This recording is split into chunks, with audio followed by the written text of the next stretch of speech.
De volta de frente com o campeão de audiência, o Boni. Ô, Boni, esqueci de falar de uma outra polêmica. Como é que você fala mal do BBB, se é o Boninho que faz o BBB? Eu não falo mal do Boninho do BBB. Falo mal do BBB como tipo de programa internacional, como modelo. Eu não gosto desse reality show que traz um texto medíocre para casa. Mas o Boninho, eu acho que ele faz o melhor. Eu digo sempre, o Boninho faz o melhor BBB. Eu conheço de vários países. Nenhum deles é tão bem feito como o do Boninho, mesmo porque ele traz uma variedade cada ano com uma proposta. E o Boninho é um grande diretor. Ele faz do BBB Brasil um belo programa. Mas eu prefiro bons textos. Eu prefiro o Dias Gomes, prefiro Dostoiévski, prefiro qualquer coisa assim, entendeu? Entendi. A vida real, na verdade, o nosso texto é mais pobre. A vida real precisa ser burilada, né? É só um ensaio. É um ensaio. É como diz o Vitório Gassman, né? Nós precisamos de duas vidas. Uma para ensaiar e outra para viver. Ô, Boni, você foi ator. Eu fui um ator por um dia, mas tem repórter por um dia. Você entra numa novela da Tupi. Era uma novela ou era um caso especial? Era um TV de vanguarda. TV de vanguarda? É. E você, como é que é a história da gravata? Não, assim, era um maestro, chamava esse TV de vanguarda.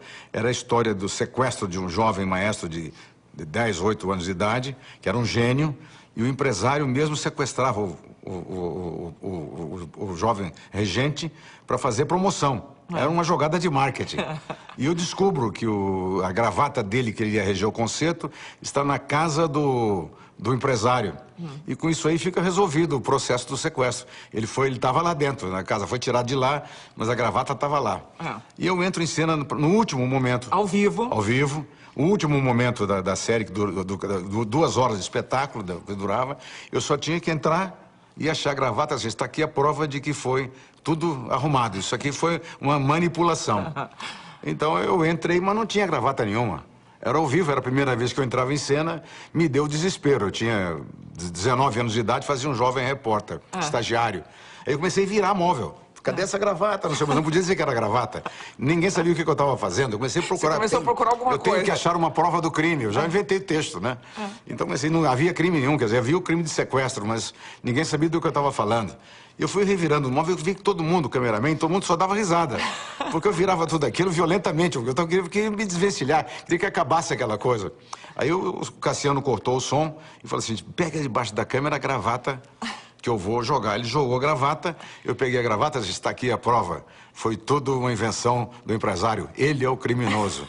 E terminei aí. Quando eu fui saindo pela porta, o Cassiano Gabos Mendes, que era o diretor artístico da TV Tupi, disse, bom, vamos combinar uma coisa? Você faz o que você quiser aqui na televisão, faz humor, nunca mais na sua vida você tente ser ator, tá bom?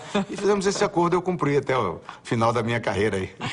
Olha, e outra história que eu amei saber, você quase botou no ar uma novela chamada Porra, Amor, é isso? Essa história é engraçada. Um dia, a Marluce, que é uma cantadora, figura, mas que tinha chegado lá de um outro ramo, né? Ela não conhecia bem televisão. Ela entrou na minha sala assustada. Boni, você vai fazer uma novela chamada Porra, Amor? Eu digo, não, eu não vou fazer isso aí. Quem te disse isso aí? Encontrei com o Hans Donner. O Hans Donner era austríaco, falava alemão. E muito carregado. Encontrei com o Hans Donner no corredor e falou, o que você está fazendo, Hans Donner? Eu estou trabalhando na novela Porra, Amor. Essa história é deliciosa. É deliciosa, é. Agora, Boni, é perceptível, é claro, pelo teu livro, que você tem uma paixão por esse universo da novela, claro. Mais do que por tudo o mais que você... Não, eu tenho paixão na televisão pelo telejornalismo. É isso mesmo? Eu tenho paixão. Tanto que foi eu que coloquei todos os recursos que o Brasil tem de telejornalismo, todas as novidades que o Brasil colocou de telejornalismo, fui eu que investi e trouxe em primeira mão para o Brasil, porque eu acho que é a coisa mais importante que a televisão pode fazer.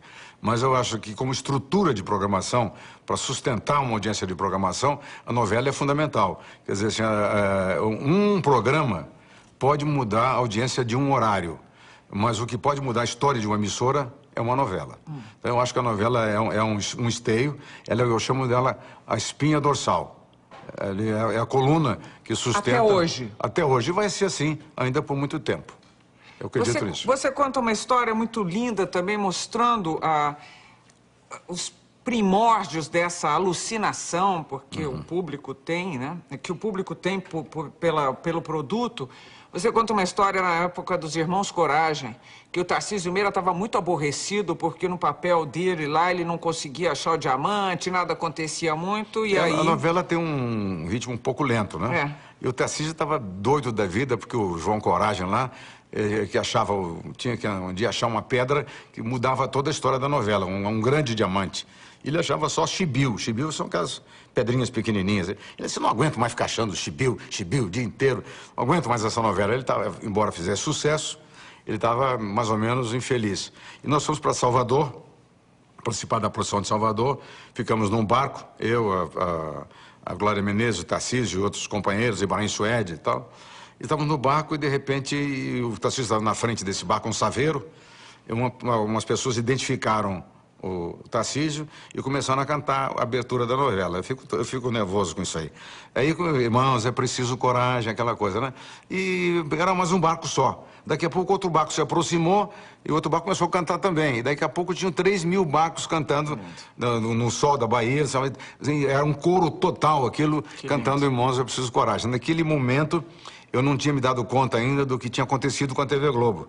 Foi a primeira manifestação realmente de que ela tinha entrado na alma do povo ali. Ela tinha realmente participado violentamente da audiência e mais do que os números frios do Ibope, aquilo mostrava uma reação que a gente não esperava. Eu e o Tarcísio caímos no choro profundo e só queríamos que parassem de cantar para a gente poder não ter um infarte, né? Que era uma coisa muito linda. Então vamos falar um pouco do telejornalismo que aconteceu recentemente. Foi... Toma, enxuga as lágrimas. Lágrimas não, mas um pouco Olha aqui. Isso aí. Lá choramos aos cântaros. Subiu até o nível da maré de Salvador.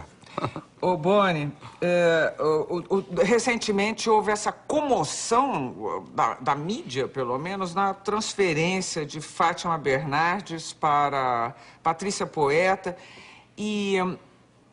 eu quero saber o que quer dizer isso. Eu acho que já comentei com você uma vez em particular, já conversamos, você me ensinou que o telejornal principal das grandes emissoras americanas, de onde bebemos, não bebemos? Claro. Bom, bebemos tudo das grandes emissoras americanas, porque eles começaram antes da gente. Não há nada que a gente vá fazer que eles já não tenham feito. Então, eles só não fizeram novela. O resto eles fizeram. Então, mas fizeram no horário errado. Fizeram no horário errado. Eles fazem um soap opera, né? Que é uma novela de sabão, aquela novelinha de tarde no estúdio, fechadinha, sem conteúdo. Agora, você me disse uma vez que os telejornais, eles, nos Estados Unidos, por exemplo, eles têm um formato de manhã, né, na hora do almoço, um à tarde e um à noite. E à noite, normalmente, é só um homem que faz, certo, não é isso? Exatamente. O conceito é que você tem de manhã cedo, você geralmente tem aqueles casais que apresentam um pouquinho de rua para cumprimentar as pessoas que estão chegando em casa. Então, o Bom Dia deles lá é um jornal voltado para uma parte para as comunidades, são feitos todos eles locais. De Nova York é feito em Nova York, de Los Angeles é feito em Los Angeles. E eles dão as boas-vindas para as pessoas que estão chegando na cidade e misturam isso com um pouco da parte do café da manhã, de casa, do marido com a mulher, tomando seu café da manhã, tomando conhecimento das primeiras notícias. Então ele tem essa coisa familiar. Já o jornal da tarde, ele é um jornal sobre o que aconteceu durante o dia nas comunidades. Então você tem esporte, você tem tempo, são várias pessoas na bancada que conversam entre si informalmente, dão risada, batem papo e fazem assim, de qualquer maneira, uma retrospectiva do dia na cidade. E o Jornal da Noite é o diário oficial, é a apresentação, especialmente com ênfase na política, do que aconteceu no país. Mesmo que tenham várias entradas locais, porque os acontecimentos locais importam.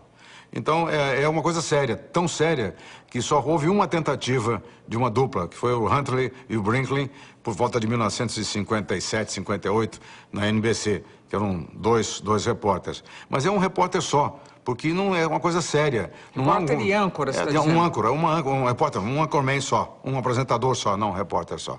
Um apresentador só, um anchorman só, e chamando todos os outros repórteres, para fazer um leque de informação em todo o país, mas fazer uma coisa com muito ritmo e fazer daquilo realmente um diário oficial, não no sentido de chapa branca, mas de uma informação completa sobre o país e muito séria. E mais tarde, os programas mais tarde são os programas analíticos. Então, onde você tem a notícia comentada e analisada. A minha então, mais ou pergunta menos é... essa estrutura do telejornal americano. A minha pergunta para você é, essa comoção toda na troca de uma mulher, de um casal, acabou virando da nossa cultura, quer dizer, estamos acostumados a ver, a acreditar e a procurar a verdade, as notícias, as piores e as melhores, num casal, numa reprodução familiar, seria isso, não? Olha, eu não sei, no meu tempo, o Jornal Nacional, eram 2 apresentadores masculinos. Eu nada tenho contra as mulheres. Se pudesse, até botava 2 mulheres que eu preferia. Não, mas esse livro aqui é prova de que as mulheres, elas fazem gracinha, elas aparecem daqui ou dali, mas é uma história de homens. É uma história de homens, é verdade. É verdade. Então, o que eu imagino é que essa tentativa já havia paródia do Casal Jornal antes de ter acontecido. Houve um caso, que foi o caso do Eliakim e da Leila, que eles que só fariam um contrato, eles eram casados. E só faziam... Eliakim Araújo e Leila. E Leila. Então aí só apresentariam um jornal se tivesse os 2 juntos. E eu pedi para o Armando Nogueira não renovar o contrato, porque eu não podia me submeter ao casal. E mesmo achava naquele momento que era muito ruim ter um casal comentando notícias. Porque quando um olha para o outro e fala assim, o que você achou desse assunto? Eu disse, por que vocês não conversaram isso em casa? Não é melhor? Então, não vem brincar que vocês estão conversando isso aqui agora, né? Mas eu acho assim, são bons apresentadores, todos eles, e essa opção de terem substituído a Fátima, deve ter sido porque a Fátima quis sair. Eu acho que a Patrícia Poeta, que é uma pessoa muito doce, muito tímida, mas ela é uma excelente jornalista e faz bem o que ela está fazendo, eu tenho insistido, e ela me surpreendeu, ela está fazendo direitinho. Eu adoro também a Renata Vasconcelos, que acho que seria também uma bela substituta. E a Fátima, esse trio aí é equivalente. Agora, eu imagino que haja um grande projeto para a Fátima. A Globo não ia mexer nisso aí sem que houvesse um grande projeto. E a Globo está precisando de um grande projeto no horário da manhã, no horário da tarde, um projeto tão lindo como aquele que nós fizemos juntos, que foi o TV Mulher, que você levantou ele e me colocou no primeiro lugar total aí, com uma audiência até hoje jamais resistida.